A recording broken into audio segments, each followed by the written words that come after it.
emphasized all along, the greatest danger posed by Sandy is the coastal storm surge it will produce. We've already had as much flooding, for example, along the FDR, which is fundamentally closed at the moment, as we did in Hurricane Irene. Now, when we close a road, we close it when the water comes up, and if the water recedes, as for example, as you go from a high tide to a low tide period, we would reopen that. But at any moment, any of these roads, if it becomes unsafe, we close it, and we have lots of people watching.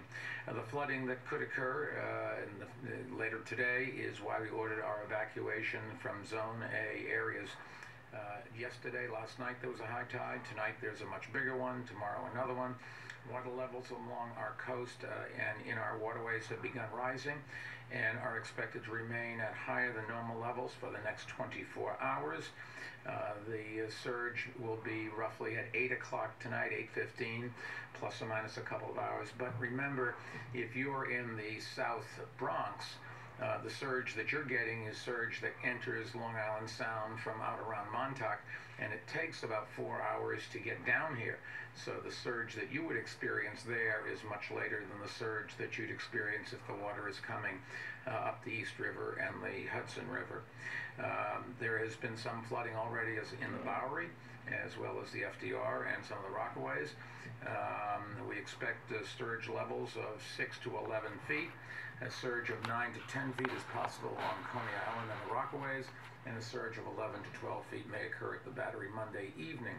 Maximum surge impact in these areas is expected to be in some period plus or minus 2 hours around 8:15, so say 6 to 10:30. The peak surge will hit areas along Long Island Sound between 10 and 2 a.m., as I said, 4 hours later. Now, if you live on a coastline, you have to add to that breaking waves. Waves of 15 to 20 feet along the ocean-facing shoreline will result in severe beach erosion, but also it drives some water right over the roads and inland more. Because of the heavy rains that we do expect, which will come in later tonight, first we'll see higher winds, then we'll see the surge, then we'll see more rain. Tomorrow morning we expect to be very wet. A high wind warning is now in effect.